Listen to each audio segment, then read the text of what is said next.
गठबंधन कौन सा गठबंधन मेरे भाई? जब इन्होंने बिहार में मीटिंग किया तो उसका नाम पीडीए रखा, जब कर्नाटका में मीटिंग किया तो उसका नाम इंडिया रखा, बॉम्बे मीटिंग करके लौटे तो कोई कह रहा वो चिरकुट है, तो कोई कह रहा ये अखिलेश। अखिलेश कौन है? ये राष्ट्रीय पार्टी है, राष्ट्रीय अध्यक्ष है। एक पूर्व मुख्यमंत्री को इस तरीके के शब्द बोल रहे हैं, ये कौन सा गठबंधन है? माननीय अखिलेश यादव जी यहाँ तो कांग्रेस की इंडिया में गठबंधन किए हैं और वहां मध्य प्रदेश में 80-79 सीटों पर चुनाव लड़ा रहे हैं और कहते हैं इस कांग्रेस के लोगों ने जब मुझे धोखा दे दिया तो यहाँ की जनता के लिए क्या करेंगे? चल रहा कि नहीं? ये कई राज्यों में जहाँ पर स्थिति साफ नहीं है, किंग मेकर की पोजीशन में बीएसपी रहती है, तब बीएसपी का स्टैंड क्या होगा, इंडिया या एनडीए? देखिए, बहुजन समाज पार्टी में नेता एक है, मान्य बहन जी। बहुजन समाज पार्टी में नेता एक है, मान्य बहन जी। अगर वहां पर अगर सरकार बनाने की स्थिति में नहीं है तब क्या होगा? मैं बोल रहा हूँ, सुनो तो। बहुजन समाज पार्टी में नेता एक है, मान्य बहन जी। हम छत्तीसगढ़ में, मध्य प्रदेश में, राजस्थान में, तेलंगाना में बड़ी संख्या में जीत करके आएंगे और जो हमारी नेता मान्य बहन जी निर्णय करेंगी वही हम लोग। रामगोपाल यादव जी कहते हैं कि अगले प्रधानमंत्री अखिलेश यादव होंगे, क्या मुंगेरी लाल का सपना है वो? क्या कहेंगे आप? इसके लिए कौन रोक सकता है? नहीं, क्या करेंगे? सपने के उत्तर प्रदेश के अलावा कहीं है कुछ उनका क्या? तो क्या ये दिन का सपना है मुंगेरी लाल भाई? वो देख रहे हैं, उनको कौन रोक सकता है? सपना राम गोपाल जी देखे, शिवपाल जी देखे, तो उनको रोक कौन सकता है? नहीं, आप लोग समीक्षा के पार्टी के पीढ़ियां देखते हैं। हम समीक्षा ये कर रहे हैं कि इस देश में 75-76 साल बीत गया, बाबा साहब के वोट के आधार पर सर समाज को वोट मिला है, सर समाज के लोग मेरे साथ हैं, बड़ी संख्या में वोट मेरे साथ है। हमारे वोटों को गुमराह किया गया था, आज मेरा वोटर सतर्क हो गया है, बूथ स्तर तैयारी कर रहा। आने वाले 24 में बहुजन समाज पार्टी अपनी सरकार बनाएगी।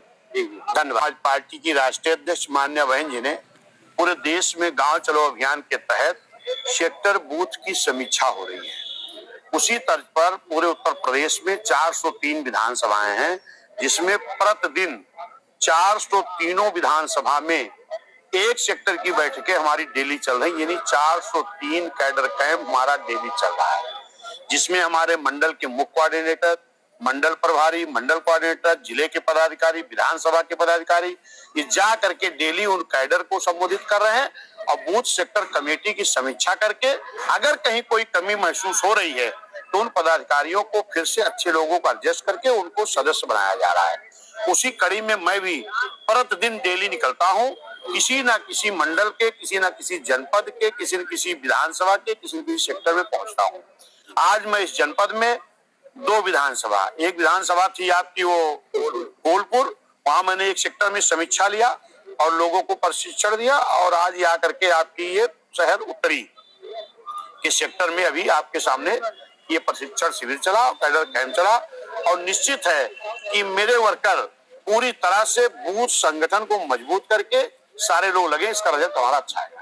रिजर्व सीटें हैं, इसके लिए रणनीति चाहे वो रिजर्व सीटें हो, चाहे वो जो सामान्य वर्ग की सीटें हैं, सारी सीटों पर बहुजन समाज पार्टी की एक अच्छी रणनीति मान्य बहन जी ने बना करके तैयार की है और हम लोग उसी तर्ज पर निकल करके हर बूथ सेक्टर तक जा रहे हैं। और निश्चित है कि हम लोग जिस तरह से 2007 में जनता के गठबंधन के बल पर 2007 में भी बहुजन समाज पार्टी का किसी से गठबंधन नहीं हुआ था, बहुजन समाज पार्टी ने जनता का गठबंधन किया था, जिसमें चाहे हमारा मुस्लिम भाई था, चाहे अन्य अल्पसंख्यक समाज के लोग रहे, चाहे पिछड़ा समाज रहा, चाहे SC/ST समाज रहा और चाहे न्याय पसंद ब्राह्मण क्षत्रिय वैश्य समाज के लोग थे, चाहे गरीब सवर्ण समाज के लोग थे।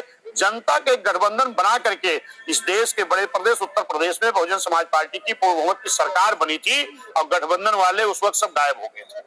और फिर उसी तर्ज पर चाहे इंडिया हो चाहे एनडीए हो, बहुजन समाज पार्टी जनता का गठबंधन करा करके इतने मजबूती से तैयारी कर रही है, इसी उत्तर प्रदेश से इंडिया और इंडिया दोनों को रोकने का काम। मैं ये कह रहा हूँ, इंडिया गठबंधन कांग्रेस ही रही है, इस देश की हुकूमत की है।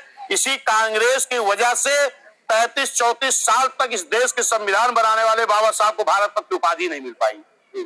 इस देश में 52% आबादी वाले बैकवर्ड समाज के लोगों का जो काका कालेलकर आयोग के आधार पर 52 में कमेटी बनी, 57 में उस कमेटी का रिजल्ट आ गया, लेकिन इसी कांग्रेस की मानसिकता साफ न होने के नाते संविधान में आर्टिकल 340 की व्यवस्था होते हुए भी 33 साल तक इन पिछड़ों को आरक्षण नहीं मिल पाया, इसी कांग्रेस की बदौलत।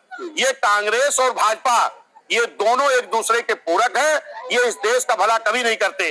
बाबा साहब ने कहा था, जब तक ये मेरा बनाया हुआ संविधान इस देश के हुकूमत करने वाले लोग नियत साफ करके लागू नहीं करेंगे, तब तक इस देश का विकास संभव नहीं।